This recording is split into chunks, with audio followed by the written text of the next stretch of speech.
Students, तो आज हम करेंगे कुछ पीवाईक्यूज और इम्पोर्टेंट क्वेश्चंस। जैसे कि हमने पहली वीडियोस में रेट ऑफ चेंज की जो भी कंसेप्ट है उसको एक्सप्लेन किया था, समझा था क्या होता है, और कुछ एनसीईआरटी के क्वेश्चंस को किया था। आज मिसलेनियस में जितने भी क्वेश्चंस हैं वो सब, और कुछ पीवाईक्यूज जो एनसीईआरटी में नहीं है लेकिन आ चुके हैं पिछले साल बोर्ड में, उन क्वेश्चंस को भी आज मैं इस वीडियो में डिस्कस करने वाली हूँ बहुत अच्छे से, कि आपको आसानी से सारे क्वेश्चन समझ में आ जाएंगे।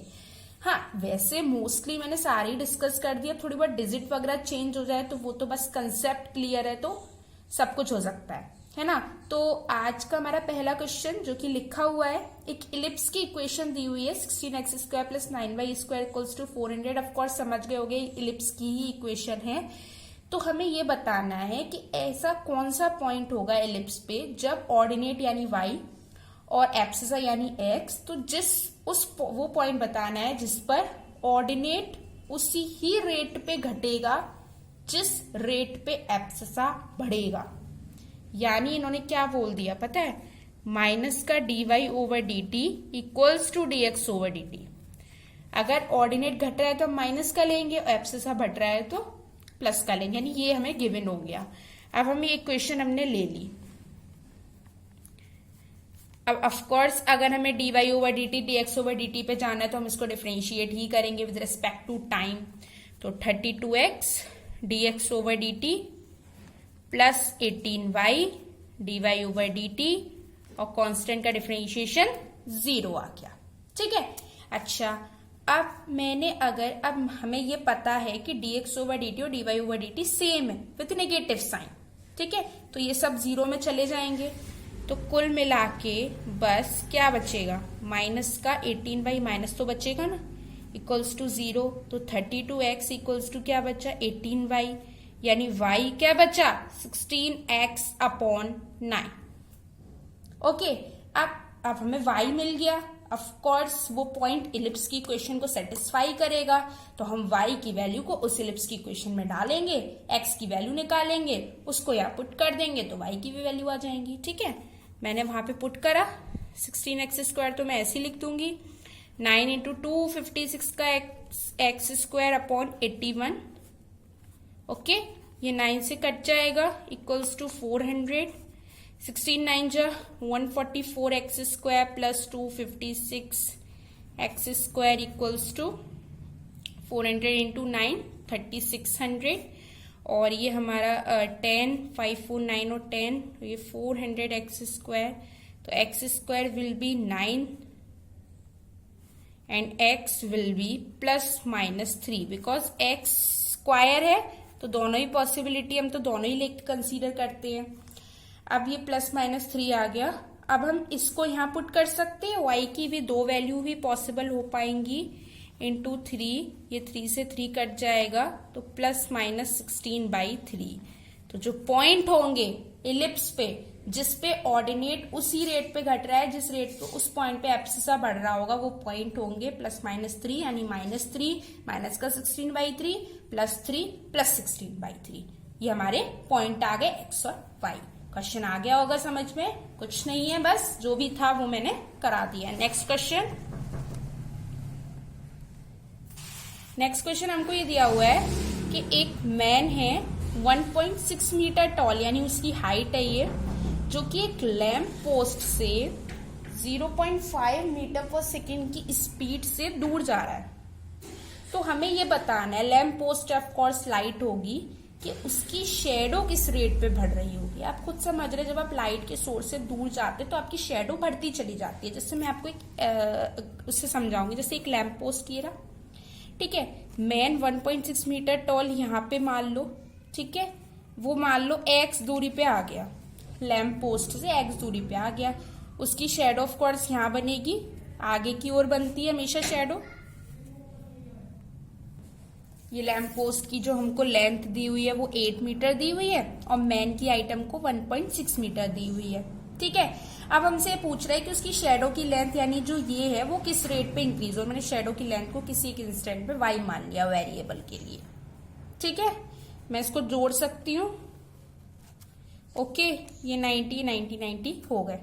समझ गए ना, दूर जा रहा है शेडो वो सब। हमको दिया क्या क्या है, हमको dx/dt आपको दिया हुआ है जो कि 0.5 मीटर पर सेकेंड, यानी जिस स्पीड से वो इंसान उस लैंप पोस्ट से दूर जा रहा है। ठीक है, ऑफ कोर्स यहाँ पे दो ही चीज वेरिएबल है, एक उसका जाना जिससे उसकी लेंथ लैंप पोस्ट से बदल रही है, दूसरा उसकी शेडो की लेंथ जो कि उसको हमें निकालना है कि वो किस रेट पे बढ़ेगी या घटेगी।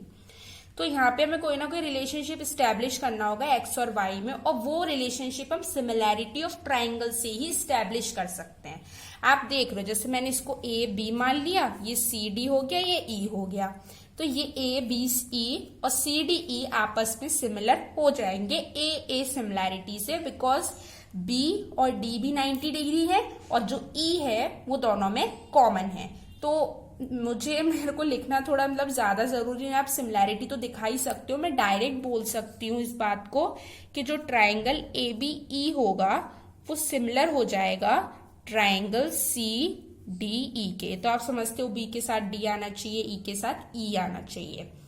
अब जो साइड्स का रेशियो का कंसेप्ट होता है कि उसकी करस्पॉन्डिंग साइड्स का रेशियो इक्वल होता है, हम उसको यूज करेंगे। ए बी सी डी की जरूरत है हमको, और दूसरी बीई और डी की जरूरत है, तो हमने बस यही ले लिया।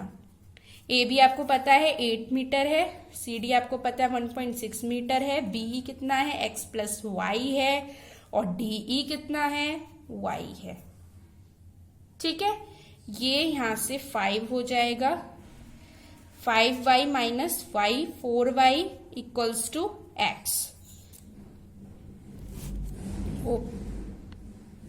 ये पूरा समझ में आपको आ गया होगा कि 4y इक्वल्स टू x हो गया। अब हम इसको टाइम के साथ डिफरेंशिएट करेंगे तभी तो ये कंप्लीट होगा क्वेश्चन। तो मैंने 4 into D Y over D T कर दिया और यहाँ पे dx ओवर dt कर दिया।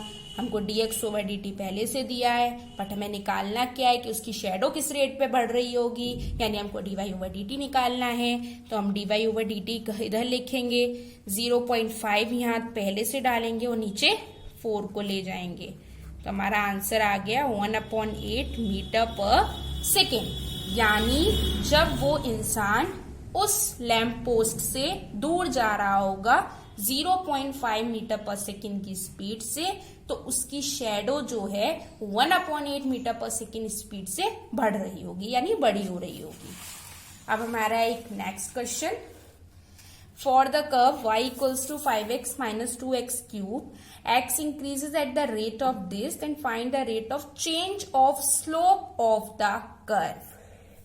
ये बात खैर हम आगे डिस्कस करेंगे स्लोप वगैरह की, जो कि टेंजेंट नॉर्मल में होती है। हो सकता है किसी ने पहले स्टडी कर लिया हो तो वो ये बात अच्छे से जानता है कि अगर किसी कर्व की इक्वेशन दी है और अगर हम उसे स्लोप निकालना चाहते हैं तो हम उस इक्वेशन को with respect to X differentiate करते हैं, तो जो D Y over D X होता है वो उस कर्व की स्लोप हो जाती है। तो मैं भी यहाँ पे डायरेक्ट कर दे रही हूँ, इंट्रोस का पूरा मैं अपने नेक्स्ट लेक्चर में दूंगी।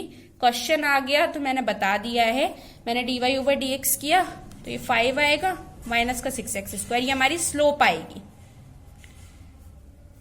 ठीक है, और हमको x dx ओवर dt जो है वो कितना दिया हुआ है 2।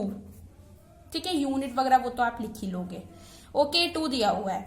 अब हमें D Y over D X नहीं निकालना है, हमें rate of change of slope निकालना है, यानी स्लोप में टाइम के साथ क्या चेंज आएगा वो निकालना है, हमको डीएम ओवर डी टी निकालना है। तो हम इस इक्वेशन को अगेन टाइम के साथ डिफरेंशिएट करेंगे, तो ये डीएम ओवर डी टी हो जाएगा, इसका तो 0 आ जाएगा, माइनस का 12x dx over D T.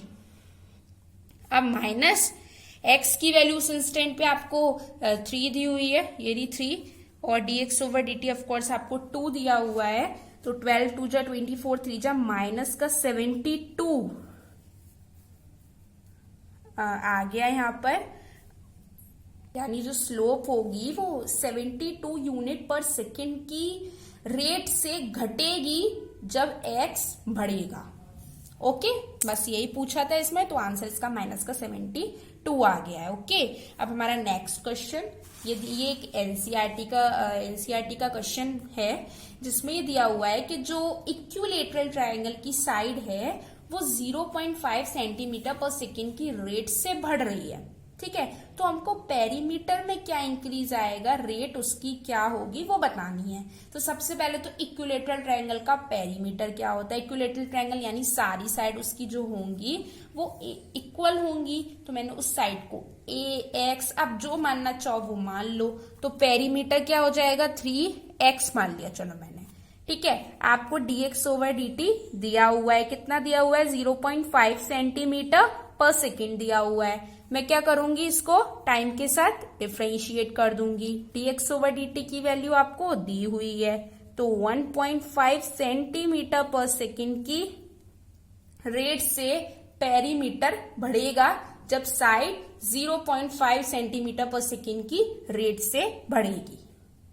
अभी हमारा नेक्स्ट क्वेश्चन है, ये भी एनसीईआरटी का है। जो मिसलेनियस के पहले एग्जांपल्स होते हैं वो थोड़े अच्छे लेवल के होते हैं, तो उसी में से एक है कि एक वाटर टैंक है, ठीक है। वाटर टैंक, उसकी शेप क्या है, इनवर्टेड यानी उल्टी राइट सर्कुलर कोन शेप का है वो, यानी राइट सर्कुलर कोन तो आपकी ऐसे होती है, लेकिन ये उल्टा है यानी इस तरह का है, ठीक है। With its axis vertical and vertex lower most, vertex हमारी नीचे आ रही है। इसका में सेमी वर्टिकल एंगल आप जानते हैं ये होगा, ये हमको दिया हुआ है tan इनवर्स 0.5।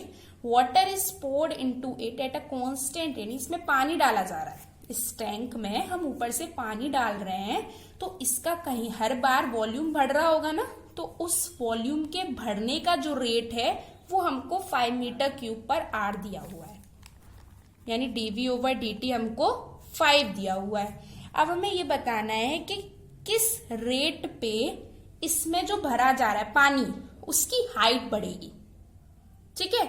यानी जब आप पानी डाल रहे हो तो इसकी हाइट कंटिन्यूसली बढ़ रही होगी ना पानी की, तो हमको dh ओवर dt निकालना है।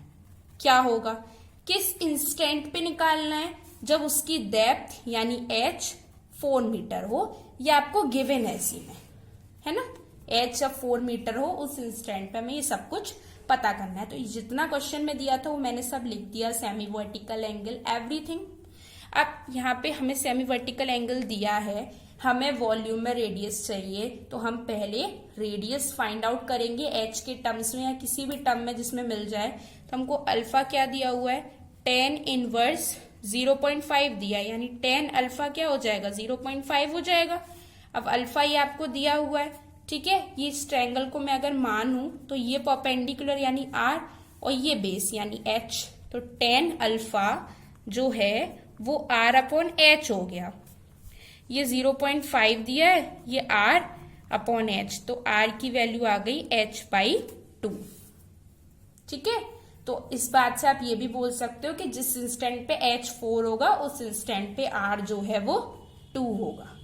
अब हम v लगाएंगे इसका 1/3 पाई आर स्क्वायर h, हमको dy ओवर dt निकाल दिया हुआ है, हमको dh ओवर dt निकालना है, बट हम यहाँ पे r एक वेरिएबल है जिसकी हमें जरूरत नहीं है, तो हम r को h के टर्म में लिख देंगे।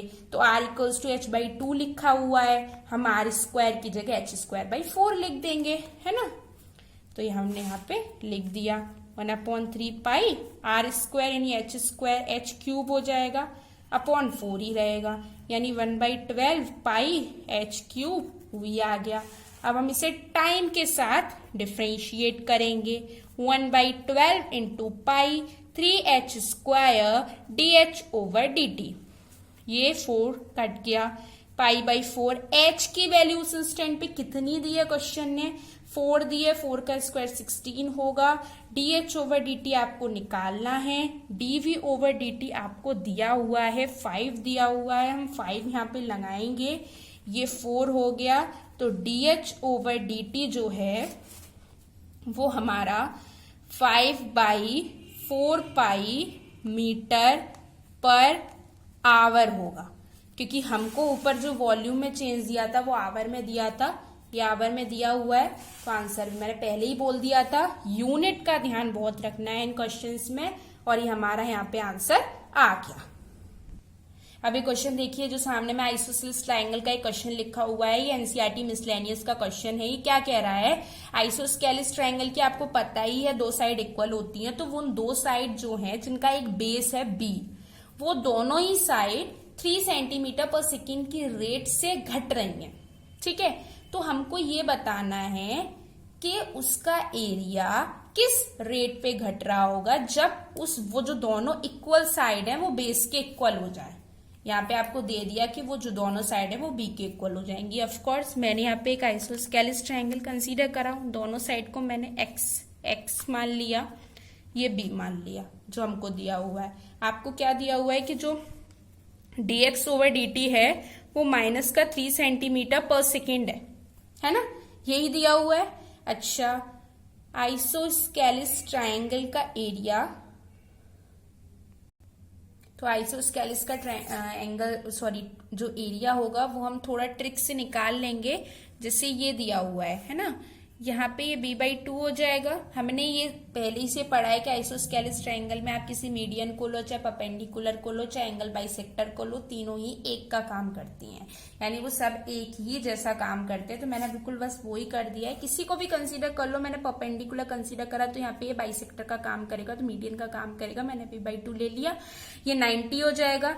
ये लेंथ कितनी आ जाएगी हमारी, एक्स स्क्वायर माइनस का बी स्क्वायर 4। कोई बहुत इंपॉर्टेंट फॉर्मूला मैंने नहीं लगाया, हाइपोटेनियस वाला यानी पाइथागोरस थ्योरम यहाँ पे मैंने लगा दी है। अब area half base into height वाले फॉर्मूले से मैं यहाँ पे लिख दूंगी। तो जो एरिया होगा वो हाफ इनटू जो बेस आपको दिया हुआ है, यानी जो अभी हमने निकाला है वो दिया है X square minus B square by 4 into, यानी ये तो बेस बी हो गया और हाइट हमारी ये हो गई, हमने लिख दिया। यहाँ पे हमने क्या करा, हाफ इनटू थोड़ा सा यहाँ पे 4x square minus B square, 4 root के बाहर आके 2 हो जाएगा, इनटू बी हो जाएगा, यानी b/4 √4x स्क्वायर माइनस का बी स्क्वायर ए। ठीक है। अच्छा, हमको टाइम के साथ निकालना है, यानी हम इसको टाइम के साथ डिफरेंशिएट करेंगे। बी तो कांस्टेंट है, बस एक्स को कंसीडर करके चलना है। तो dA ओवर dt आएगा, b/4 आएगा into 1/2 √4x square minus B square.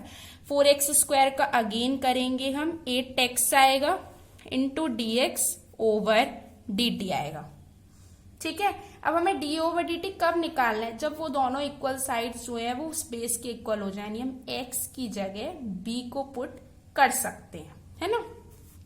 हमने क्या करा, ये 4 इंटू 2, ये 8 से कट जाएगा, ये b आ गया, x की जगह हमने b डाला तो 4b square minus B square 3b square हो जाएगा, यानी ये √3b हो जाएगा, 4b स्क्वायर। और x की जगह हम अगेन एक और b डालेंगे।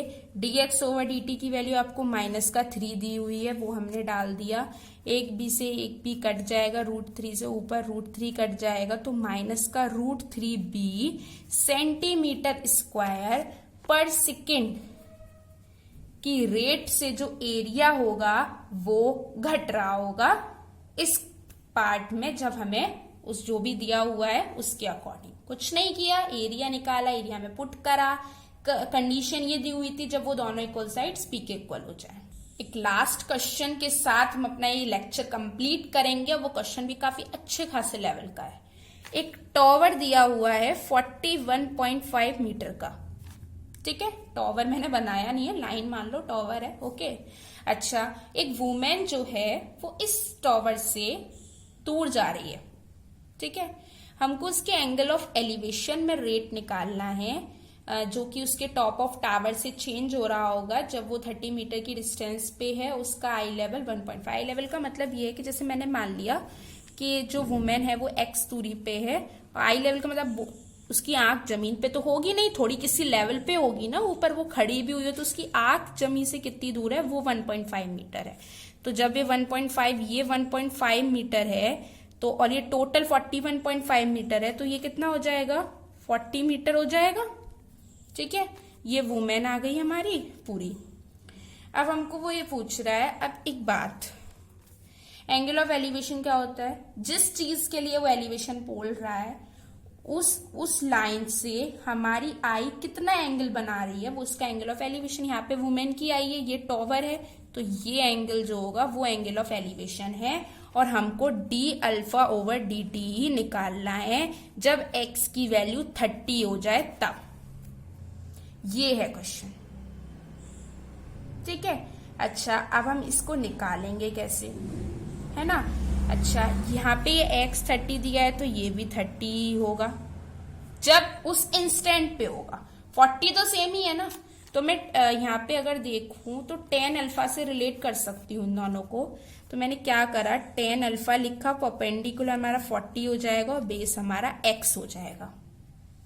ठीक है, और इसके साथ अब हम क्या करेंगे, d अल्फा ओवर dt करेंगे, यानी क्योंकि हमें ये निकालना है कि किस रेट पे वो एंगल ऑफ एलिवेशन चेंज हो रहा है, वो निकालना है। अच्छा, आपको dx ओवर dt और दिया हुआ है, 2 मीटर पर सेकेंड आपको दिया हुआ है, वो मैंने यहाँ पे लिख दिया। ठीक है, अच्छा इसके बाद अब हमें ये निकालना है, तो हम इसको पहले डिफरेंशिएट करेंगे। तो tan अल्फा को डिफरेंशिएट करें अगर, तो वो sec स्क्वायर अल्फा होगा, और फिर अल्फा का again d alpha over dt होगा, माइनस का 40 अपॉन एक्स स्क्वायर होगा, x का अगेन dx ओवर dt होगा।